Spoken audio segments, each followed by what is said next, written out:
kataong bahay. Of course, with Mami Cynthia. Great morning! Great morning, Abay Julia. Great morning sa lahat po ng nanonood ng taong bahay. Correct, mga bay. Marami na naman tayong matututunan na lutong bahay. Alam nyo, ang isa sa mga, one of the objectives nitong ating lutong bahay ay yung ang iluluto natin, mura na, masustansya pa, laging nasa kusina natin. Yes, ma'am. Abay Julia. Ginawa mo akong hindi, Mami. Mami Cynthia. Sige, wag na natin patagalin pa, mga bay. Ano ba ang ihahanda natin para sa ating mga kataong bahay? This morning, Mami This morning, Abay Julie. Alam nyo, katulad ng ating mga gustong ituro sa ating mga nanay ng tahanan, abay ng tahanan, ang mga bagay, mga ulam sa ref na hindi na luluto, nakakain, kailangan magamit natin, makain ulit. Mga sustansya.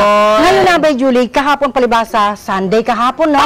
Maraming ulam na natira kasi medyo nasa labas. Anong ulam yan? Ito, yung lechong manok. Lechong manok. Ay, tama, mga bay. Eto ba rin ang iniulam nyo na may natira kagabi, ituturo ni Mami Cynthia? Yes. Ang paano to re-recycle? Nako, napakadali mga abay. Ang lechong manok o anumang lechon sa ref ninyo o meron mang pritong karne, pwede nating gawing may sabaw. Oo. Eto, nagpapainit na tayo ng tubig, Abay Julie. Lagyan natin ng sibuyas at luya. Alam nyo kasi mga abay, ang luya, ang pinakamahalagang sangkap ng manok para sa akin, sapagkat natatanggal niya yung lansa. Lagi naman ang ginger talaga. Para tayong umiinom ng salabat. Para napakabangon niya pag luya, ilalagay natin, Abay Julie. Kaya kailangan lagyan natin ng sibuyas at luya. Teka muna mga abay, ang ating recipe for today, lechong manok with sotanghon. Ano ba na? Ampalaya leaves. Ayan, mga bay. So, masarap siya. Ang ating ingredients, nilagay na natin. Sibuyas at saka luya lang. At syempre, asin at konting pamintang 50 centimos. Oo nga, diba? May nabibilin sa ganun yan, mga bay. 10 piso, ang daming ganon. 50 piso na yata ngayon to eh. 50 lang, abay. 50 lang ba? Masyadong mataas yung binilan mo. Sa akin ka na lang bibili. Sige. Alam mo ba, meron ako. Sige lang ba, ituloy mo lang yan. Okay, inilalagay na natin, abay. Okay lang yung pagsama-samahin na yan para mabilis. Okay, sige. Lagyan na natin. Gamitin natin yan. Ayan, konting asin. Konti lang. Kasi mas mabuti na matabang kaysa maalat, abay. Ang amoy ay, syempre, amoy lechong manok. Ayun. Mga abay. Pero tingnan natin mamaya kasi nilagyan na ito ng sibuyas with ginger, mga bay. At syempre, see kung maya-maya ng amoy niyan. Alam mo, abay, itong niluluto natin, madaling maluto to para sa mga lalo sa mga ina ng tahanan na nagmamadali. O di kayo mga ina ng tahanan. Natin. Ayan, buksan natin para makita ng ating mga abay. Ayan. Pinagsama-sama lang mga abay. Ganon kasimple. Pinagsama-sama ang lechong manok, sibuyas, luya, at pepper. At konting asin, abay. Eto, pakuluan lang natin ito, abay. Hihintayin natin kumulo. Pagkakulo, anong ilalagay natin? Syempre, itong sotanghon at kapag kumulo at nalutong sotanghon, abay, eto ng dahon ng ampalaya. Mga bay, gusto nyo makita? Eto, sige. Pakita natin doon sa mga abay natin. Ayan na.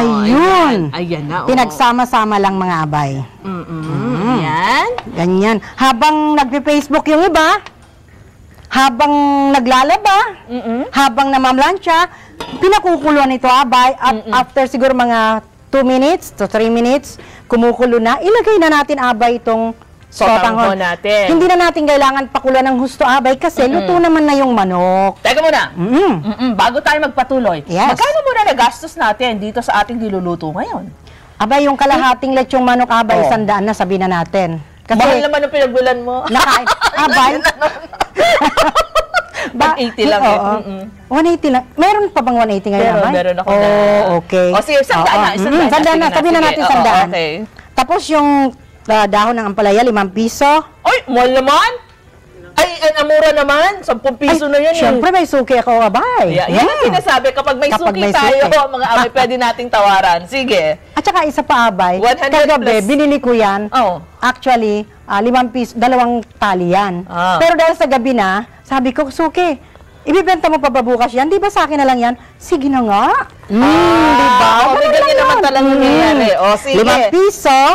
Eto Plus naman 100, sotangon. 105. O, sige. Sotangon yung medyo malaki-laki, 15 pesos. 15. O, Okay. di 120. 50 centimos yung Tama, toyo. Ay, yung pepper. Okay, 120 and 50 centavos. Naman Sibuyas Ito, na sibuyas na kalahati, piso. Ay, teka muna. Mga bay, uulitin lang namin at lagi naming nababanggit sa inyo ito. Kapag kapo tayo ay bumibili ng sibuyas at hindi natin naggamit yung isang buo, hatiin natin, huwag nyo nang itabi. Oo, tama. Poisonous na yon. Paano yung kalahati kasi, kanina, nagsalad ako ng, alam mo yung bulaklak ng katuray? Oo. Nagsalad ako kanina, hindi mo natikman nga pala. Hindi. Nagsalad ako kanina, yun ang nilagay kong kasama ng kamatis at konting bagoong. Sarap. Oo, kaya yung kalahati naman, Healthy. ilalagay natin dito. Yes, yummy. Sige, tuloy natin. Ngayon, Malapit na. Sige lang. malapit na. Ngayon, Abay, katulad ng sinasabi natin, kailangan meron tayong suki lagi. Para, yung tapat naman na suki, para ibigyan niya sa atin yung pinakamaganda, pinakamaayos. Kasi minsan, may mga suki talaga, pag bumibili ako, Abay, ng, alam mo, kapag gustong ni Abay ko na kumain ng parang sisig, yung parang tinatawag nating mascara, yung mukha ng baboy. Sabihin pa ng suki ko, madam, tatanggalin ko ba yung masyadong mataba rito? Of course. Sino naman ang tatanggi? Kukunin mo ba lahat yun sa ganong halaga? Ay, sure naman. Alam mo naman ako, hindi ako kumakain masyado ng taba. Although ako'y mataba. Di ba, mga Abay? Kaya ganon ho tayo. At kapag bumili tayo ng karne, kailangan natin alamin kung yun ay fresh pa. Paano nalalaman na fresh pa yung karne? Medyo pinkish ang kulay, mga Abay. At mga bay, ugaliin din natin na hindi lang tayo basta bumibili na lang, amoy-amoyin din ho natin. Minsan kasi talagang may amoy na yung karne, yung manok, yung isda. Di pa natin alam, tuwa pa tayo dahil mura ang pagkakabili natin. Mga bay, dapat laging maging mautak si Mrs. Dahil sa alam nyo naman, hindi ganun kadali ang mag-budget. Alam nyo yan, di ba? Abay, speaking sa amoy-amoyin at ako pag namimili ako ng bangus, na bangus kasi may mga amoy gilik. Sabihin ko, uy, pwedeng pakis. Para, alam mo minsan kasi may supladang tindera na bakit niyo pa ay ano yan, mabango yan, walang gilik yan. Kailangan niyo pa ba Sabi ko, para hindi naman na sila yung parang ma-offend. Ay, pwedeng pakis. Pwede o. Pamuyin ko kasi, Abay, may mga tendency, may mga instances na pag nakakabili ka ng bangus, akala mo napakabango, na wala siyang amoy gilik. Pag naluto mo na, Abay, amoy gilik na. Kaya kailangan amoyin nyo muna doon po. Pero alam mo, Abay, meron pa silang sikreto. Nilalagyan nila ng tawas. Ay, gano'n? Parang hindi. Talagang, mga bay. Pero ito naman, may mga abay tayo na talagang gusto nila may gilik yung bangus. Walang problema sa kanila kung may gilik. Isa na dyan si yung artista, si Rosana Roses. Gusto niya may gilik? May gilik. Naalala ko sa isang interview na ganito, nabanggit niya yon. Kaya, so may mga tao na gusto na okay lang sa kanila kung may gilik, yung isda. Okay, sige, tuloy tayo. Pero alam mo, Abay, sige. Nung nakabili ako ng amoy gilik, alam mo kung anong ginawa ko para medyo mabawasan ang amoy gilik? Yung sinigang ko, nilagyan ko ng celery. Nakakaalis. Because yung amoy ng gilik at amoy ng celery, parang magkaparehas. So parang nagkakaano na sila na nung igupin nila, uy, amoy celery. Yan ang alam nila, pero ang totoo, gilik yung tinanggal ko. Pero sa totoo, alam anong sabihin basta't may gilik. May gilik, hindi talaga. Mga bay, kahit nung nagluto ko ng sardinas, Abay, gusto kong lutuing sardinas, pero alam mo, Abay, kahit nung naluto ko na yung, alam mo ba yung niluto ko nung sa TESDA ako, yung niluto ko na gourmet bangus, hindi pa rin masarap. Masarap ang timpla pero nandun pa rin yung amoy. Mag-aabay. Ayan, sige, napag-uusapan lang ho naman, mga abay, yan tungkol sa isda, dyan sa gilik, at balikan natin itong ating niluluto na tirang lechong manok na ulam ni na abay si Mami Cynthia kagabi, na ngayon po, iluluto natin, i-recycle natin, lalagyan natin ng sabaw with sotanghon and ampalaya leaves. And so far, ang nagastos lang, nasa 130 pesos. Mga abay, ilan ang makakakain? Good for 12 persons po to. Talagang, at saka masarap 12 abay. persons. Yung ano natin, FD, 12? Question mark pa eh, no? Oo, sige. Inaantay lang natin kumula mga abay dahil sa kailangan po yan. Pakukuloy natin yan, abay, para lumabas din yung lasa ng manok. Okay? Yung kanyang nakasiksik na lasa, kasi syempre, lechon manok yan, meron ng nilagay na pampalasa. And just in case mga abay gusto nyo na mag-request ng iluluto namin dito sa Lutong Bahay, tiyakin lang natin mga bay na yung mga luto na pwedeng makuha dyan sa ating mga tanim-tanim sa paligid, mga bay, mas okay ho yun. I-text nyo lang kami sa 0922-759-2745. Pwede din mga abay, mag-leave kayo ng message, mag-PM kayo sa amin sa ating fan page para malaman namin ni Mami Cynthia. At saka isa pa, abay, pag yung mga gulay na ganito, kailangan linisan mabuti. Kailangan hugasan ng mabuti kapag yung mga dahon-dahon. Kasi healthy nga siya, pero hindi naman nahugasang mabuti, abay.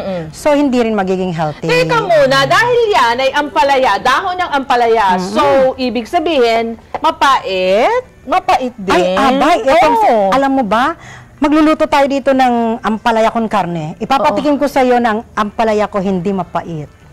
Talaga? Kasi, ang aking puso, matamis. Kakanta pa ba tayo? Kakanta ba tayo?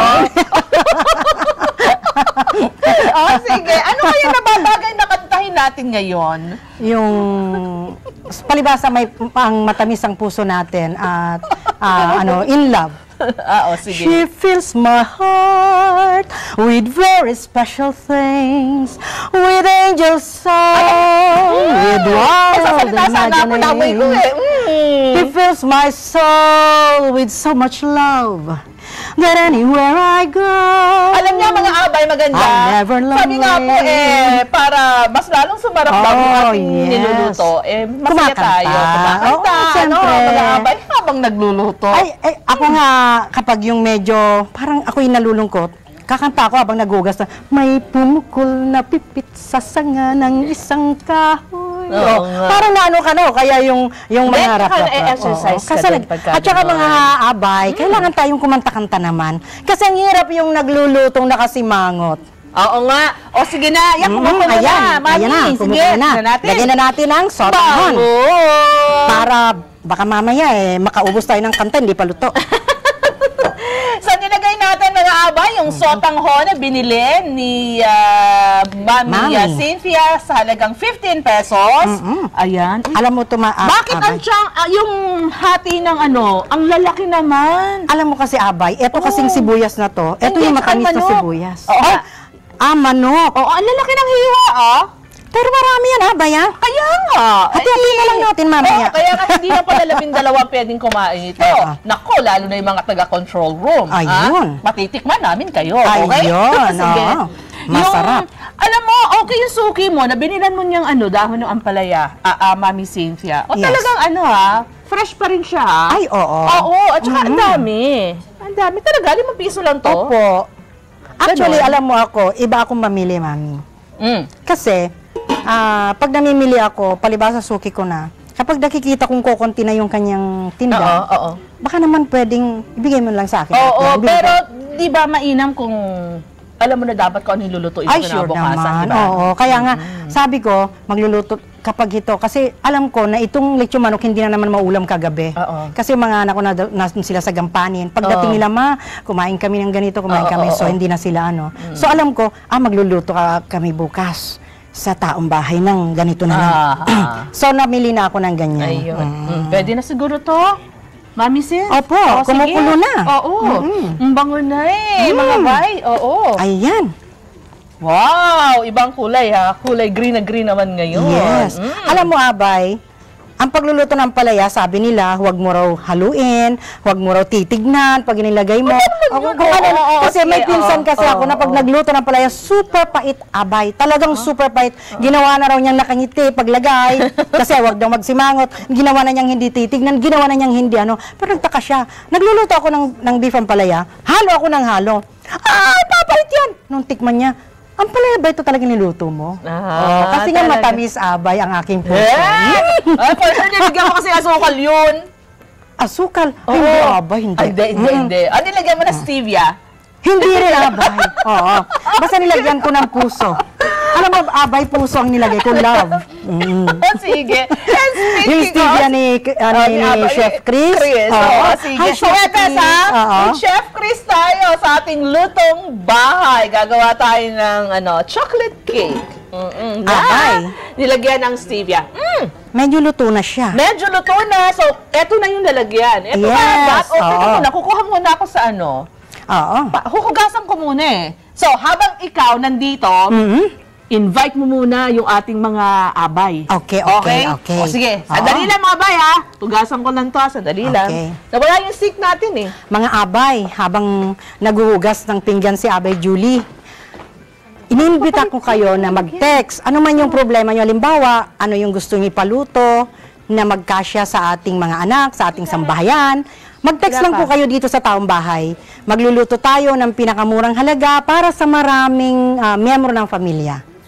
Mga abay, at bibigyan din namin kayo, tuturan namin kayo ibang mga tips, babagamat maraming mga tips tayong alam. Pero may mga iba pa na kailangan malaman.